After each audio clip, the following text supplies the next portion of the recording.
Olá, meu querido amigo do nosso curso Fundamentos, aqui estamos nós mais uma vez para a nossa sexta lição, sexto encontro, último encontro dessa nossa jornada. Acredito que foi uma jornada de grande crescimento para você, tem sido, na verdade, uma jornada de grande crescimento.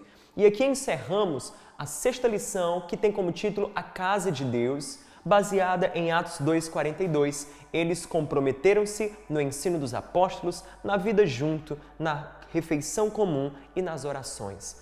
Com isso, nós entendemos e aprendemos que, na verdade, igreja é essa comunidade de pessoas reunidas para aprender, para se relacionar e para levar adiante as boas novas do Evangelho. É sobre isso que falaremos na nossa aula de número 6. O nosso tópico e assunto é a igreja. O objetivo da nossa aula é entender quem é a igreja, entender o propósito da igreja e entender a importância da igreja. É sobre isso que nós falaremos. Bom, quando você pensa sobre igreja, afinal de contas, o que vem à sua mente? Seria igreja um lugar? É isso que faz igreja ser igreja? Lugar? É um prédio? É um culto de domingo? É um palco com um púlpito? Seria isso uma igreja? Quando analisamos o início da igreja, a primeira vez que a palavra igreja aparece na Bíblia, em Mateus capítulo 16, verso 16, quando Pedro afirma para Jesus: Tu és o Cristo, Filho do Deus vivo. E então Jesus responde para Pedro dizendo: Tu és Pedro, sobre esta pedra edificarei minha igreja, as portas do inferno não prevalecerão sobre ela. A palavra igreja que Jesus menciona nesse texto é a palavra eclesia, que significa um ajuntamento de pessoas reunido para um propósito específico. Não era um termo religioso na época, na verdade, era uma palavra usada, por exemplo, para falar sobre assembleias, sobre um ajuntamento de pessoas para uma convocação específica. De forma que o que Jesus estava dizendo é que a eclesia dele estava sendo fundada. A assembleia, o ajuntamento, a reunião de pessoas em torno de Jesus é a igreja. A reunião de pessoas com um propósito específico, Jesus é a igreja. Esse é o sentido de igreja, é a comunidade de pessoas que estão fundamentadas em Jesus Cristo e mais, que tem como propósito específico levar adiante as boas novas do Evangelho, como nós falaremos ao longo dessa aula. Quando a igreja primitiva ela começou, nós percebemos que ela encontrava-se em vários lugares. Por exemplo, primeiro, eles reuniam-se no templo lá de Jerusalém. Às vezes eles se encontravam, por exemplo, nas sinagogas, que eram os lugares de culto dos judeus fora do templo. Depois, com o tempo, começaram a se reunir em casas. Os cristãos que tinham casas grandes acolhiam os outros para cultos dominicais. Então, começou esse hábito deles se reunirem semanalmente para cultuar a Deus, para a leitura das Escrituras, para um momento de oração. Enfim, as comunidades começaram a surgir. As igrejas, as comunidades cristãs começaram então a surgir. As igrejas foram se espalhando em todo o império, em cidades como Filipos, Éfeso, Corinto. E com tudo isso, desde então, os cristãos de todo o mundo, eles passaram a se reunir. Reunir-se para adorar a Deus e encorajar uns aos outros por meio da palavra e da adoração. Bom, tendo dito isso, quero falar com você, portanto, baseado em Atos 2, do verso 42 ao 47, sobre os 5 propósitos da igreja. Peço que você abra no livro de Atos. Atos é o livro que fala sobre o início da igreja. E Atos 2, 42 a 47 é o texto que fala sobre como era a vida da igreja no seu princípio. E isso nos ajuda a ter um modelo bíblico de igreja. Atos 2, 42. E perseveravam na doutrina dos apóstolos e na comunhão, no partir do pão e nas orações. Em cada alma havia temor. Muitos prodígios e sinais eram feitos por intermédio dos apóstolos. Todos os que creram estavam juntos e tinham tudo em comum. Vendiam suas propriedades e bens, distribuindo o produto entre todos, à medida que alguém tinha necessidade. Diariamente perseveravam unânimes no templo, partindo o pão de casa em casa, tomavam suas refeições com alegria, singeleza de coração, louvando a Deus, contando com a simpatia de todo o povo. Enquanto isso, acrescentava-lhes o Senhor, dia a dia, os que iam sendo salvos. Ora, Atos 2, 42 a 47, nos fala de 5 propósitos, ou pelo menos 5 pilares, que sustentavam a vida da igreja. primeiro pilar é comunhão. Perceba o que o texto fala. A Bíblia diz, eles se dedicavam à comunhão. Todos os que criam mantinham-se unidos e tinham tudo em comum. Perceba as palavras comunhão, mantinham-se unidos, partiam pão em suas casas, juntos participavam das refeições. Comunhão, unidos, juntos. A comunidade cristã primitiva era uma comunidade de relacionamentos. A igreja não era uma comunidade impessoal. Pessoas que apareciam, um belo dia, participavam de um certo culto, uma celebração, um momento, saíam, entravam anônimas, saíam desconhecidas. Não, essa não era a vida da igreja. A vida da igreja primitiva era marcada pela comunhão, a união, o relacionamento, a comunhão de fato. Portanto, a isso nós damos o nome de vida na vida.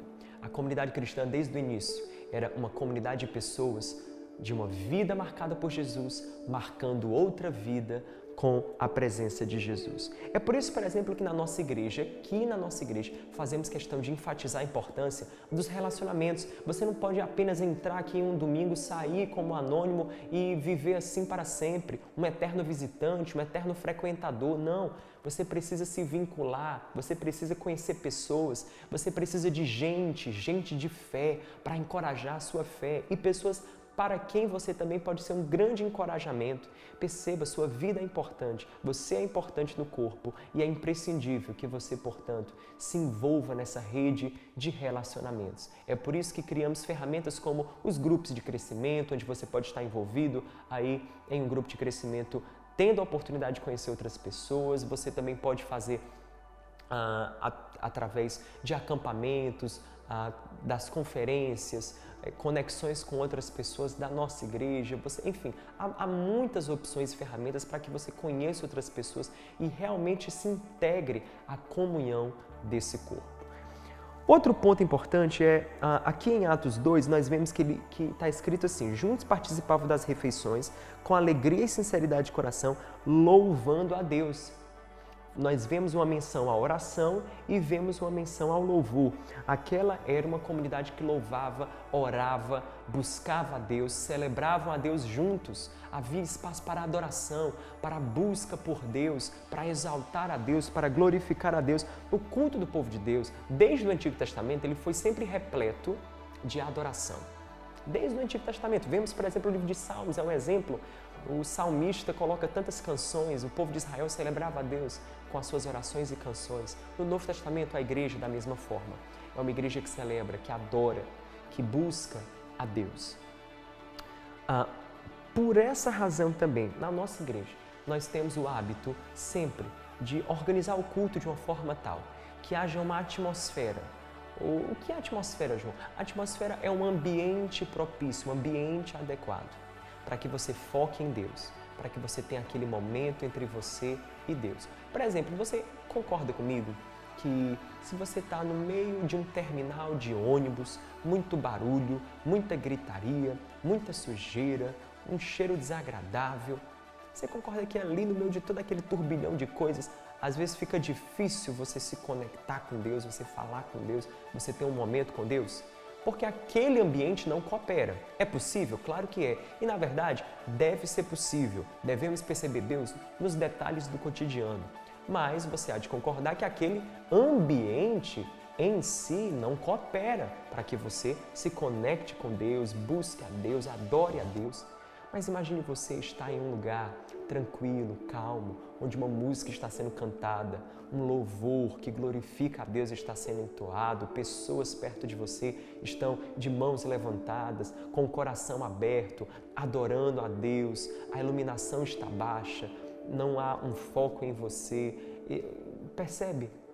Esse é um ambiente propício, adequado, para que você foque a Deus, para que você foque em Deus. Esse ambiente incentiva, encoraja você a buscar a Deus.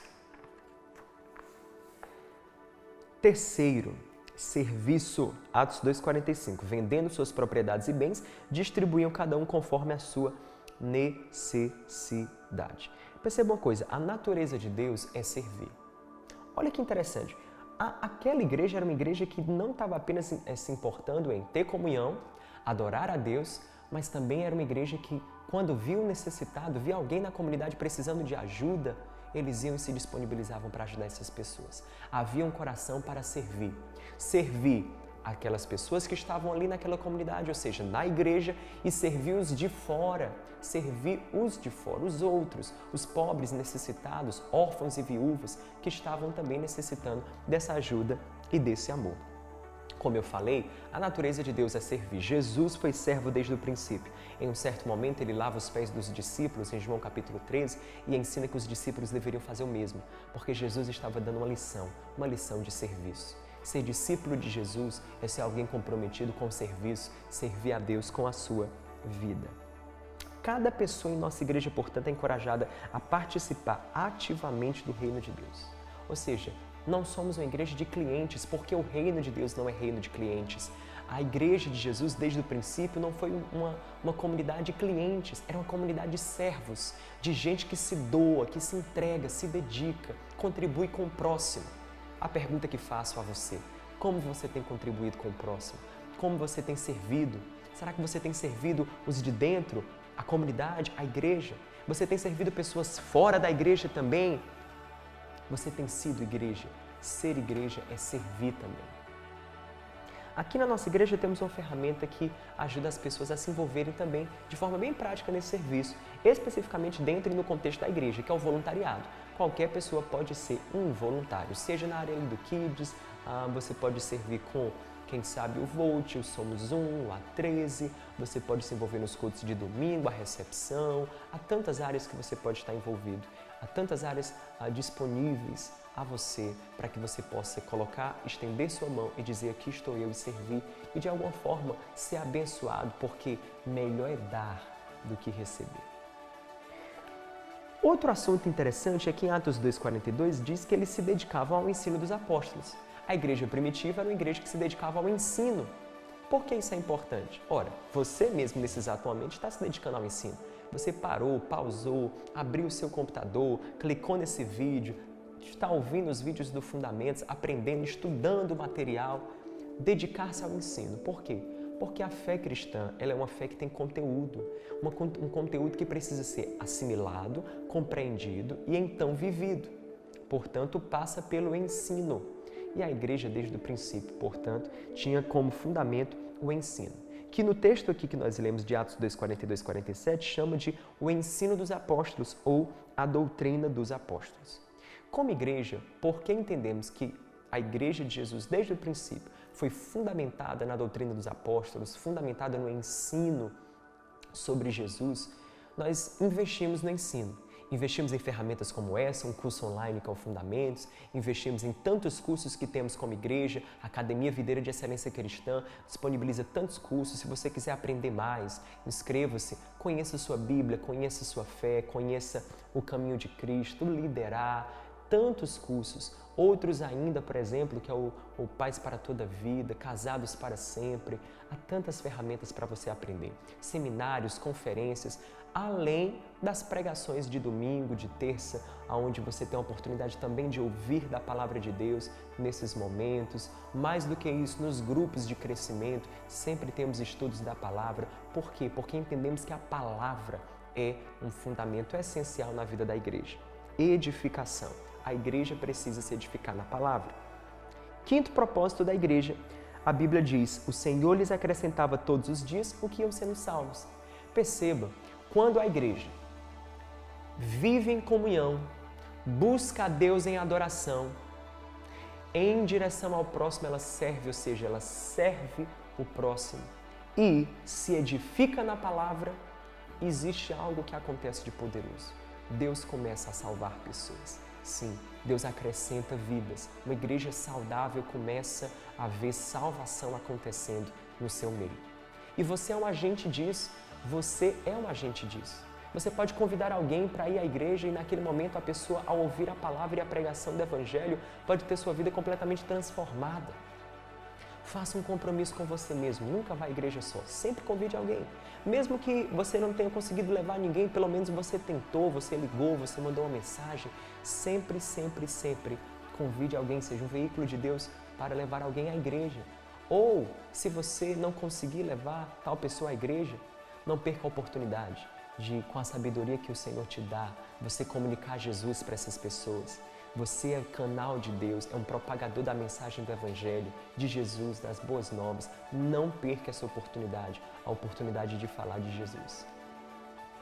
Tendo dito isso, nós compreendemos que Mateus capítulo 28 é sim um chamado para todo cristão. Jesus falou: ide por todo mundo, pregai o Evangelho a toda criatura. Interessante isso, Jesus fala: ide por todo mundo e pregai o Evangelho a toda criatura. Todos nós temos a missão, porque não foi apenas para os apóstolos que Jesus deu essa missão, foi para todo aquele que os apóstolos ali representavam, a igreja como um todo, todos aqueles que seguem Jesus, os discípulos de Jesus. Eles foram chamados para fazer a diferença, pregar o Evangelho, ir por todo mundo, pregar o Evangelho, ensinar o que Jesus nos ordenou, batizando-os em nome do Pai, do Filho e do Espírito Santo. A grande comissão é a nossa missão, é a sua missão, a missão de cada um de nós. Tendo dito isso, peço que você acompanhe comigo agora na página 41 para fechar um diagrama muito interessante. Esse diagrama fala sobre 5 cadeiras que você pode estar sentado em, quem sabe, uma dessas cadeiras. A primeira cadeira é a cadeira dos visitantes. A cadeira dos visitantes é onde estão sentadas as pessoas que chegam uma vez na igreja. Se você foi uma vez na igreja, 2 vezes, você é um visitante, você está ali checando, vendo como foi a convite de alguém. Mas quem gosta, depois que começa a visitar, em certo momento, ao ouvir a pregação do Evangelho, recebe Jesus como Senhor e Salvador da sua vida, deixa de ser um mero visitante e passa a ser um discípulo. Discípulo, aquele que segue Jesus. Discípulo, aquele que converteu ou teve o seu coração convertido a Jesus Cristo como Senhor da sua vida. Depois disso, quando você começa a seguir Jesus, você pode tomar a decisão de participar ativamente daquela comunidade. Isso é ser membro. Ora, muitas pessoas decidem apenas receber Jesus como Senhor e não se vinculam, não se engajam na igreja. Não participam, por exemplo, de um grupo de crescimento, que na nossa igreja é a ferramenta mais importante para você se vincular à igreja. Pessoas preferem ficar apenas na cadeira do discípulo. Você pode? Claro, opção e escolha sua. Mas se você quer caminhar rumo ao crescimento, encoraje você. Não apenas se envolva no discipulado com Jesus, mas esse discipulado com Jesus, ele vai levar você a valorizar a vida em comunidade, vai levar você a valorizar um momento com outras pessoas da igreja, vai ajudar você, sem dúvida nenhuma. Jesus vai levar você a amar a igreja, a desejar ter comunhão com os outros membros da igreja. Isso vai se dar através de relacionamentos maravilhosos que você pode ter à medida que você se envolve e se vincula na igreja e se torna, portanto, um membro. Membro é alguém que tem compromisso com o corpo. Discípulo, alguém que se converteu a Jesus, o cabeça. Membro, alguém que tem compromisso com o corpo.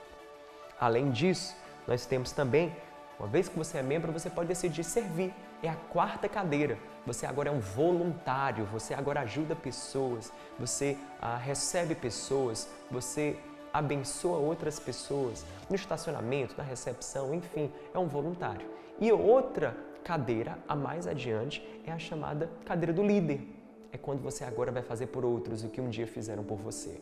Você agora vai liderar pessoas, cuidar de pessoas, direcionar pessoas. Você vai ser um líder. Qual cadeira é a sua? Será que você está na do visitante? Foi uma vez, 2 vezes, mas nunca entregou sua vida a Jesus? Não tem um compromisso ainda com Jesus? Ou talvez você entregou sua vida a Jesus e você está sentado na cadeira do discípulo. Você segue Jesus, mas ainda não assumiu um compromisso com a igreja mesmo. A igreja local ainda não é uma paixão no seu coração. Você não é membro, não há igreja que você diz, poxa, essa comunidade de igreja é a minha igreja. Ou talvez você já seja até membro há um tempo, só tem recebido, não tem ainda saído da sua cadeira e tem dito, eu quero ajudar, eu quero ser um voluntário, eu quero servir, eu quero contribuir. Quem sabe você já é um voluntário e é tempo de você subir o degrau, de você se doar mais, de você ser usado por Deus para liderar outras pessoas. Qual cadeira você se encontra? Onde ou para onde você está caminhando? Encerro ajudando você a completar na página 41 o texto que diz, neste texto aprendemos, vamos lá, Efésios 2,19, exercício comigo, fique aqui comigo para você entender. Portanto, vocês já não são estrangeiros nem forasteiros, mas concidadãos dos santos e membros da família de Deus. Então vamos lá, pessoal, a igreja é uma, aí já está completado, família, a igreja é uma família. Deus espera que eu seja o quê? Um membro dessa família. Um cristão sem uma igreja é o quê? É um órfão. Na conversão eu me comprometo com Cristo, mas ao tornar-me membro de uma igreja, eu me comprometo com o corpo. Nossa igreja não requer de nenhuma pessoa um compromisso que vá além daquilo que a palavra ensina. E a palavra nos ensina 6 compromissos que devemos ter com a igreja. Primeiro compromisso, devemos proteger a unidade da igreja, agindo em amor com os demais membros, recusando cultivar fofocas e falácias. Efésios 4, 2, 3. Primeiro compromisso, proteja a unidade da igreja, sem fofoca, sem qualquer conflito para trazer desunião, amor, união. Segundo compromisso, submissão à liderança da igreja. Hebreus 13, 17 diz que devemos nos submeter à liderança da igreja de forma saudável, sim, porque eles hão de prestar contas diante de Deus acerca de nós. Portanto, sejamos submissos à liderança da igreja. Terceiro, compartilhe da responsabilidade com a liderança, orando pelo crescimento, convidando pessoas, recebendo bem visitantes, enfim, compartilhe da responsabilidade, haja também, estenda a sua mão, sirva, faça algo, compartilhe a responsabilidade. Quarto, use seus dons e talentos para servir na igreja local. Romanos capítulo 12, verso 4 a 8 diz que devemos usar nossos dons para servir e ministrar o outro, servir o corpo de Cristo. Use seus dons. Quinto, seja um testemunho vivo da visão dessa igreja, refletindo Cristo onde você estiver. Você é o maior outdoor da igreja.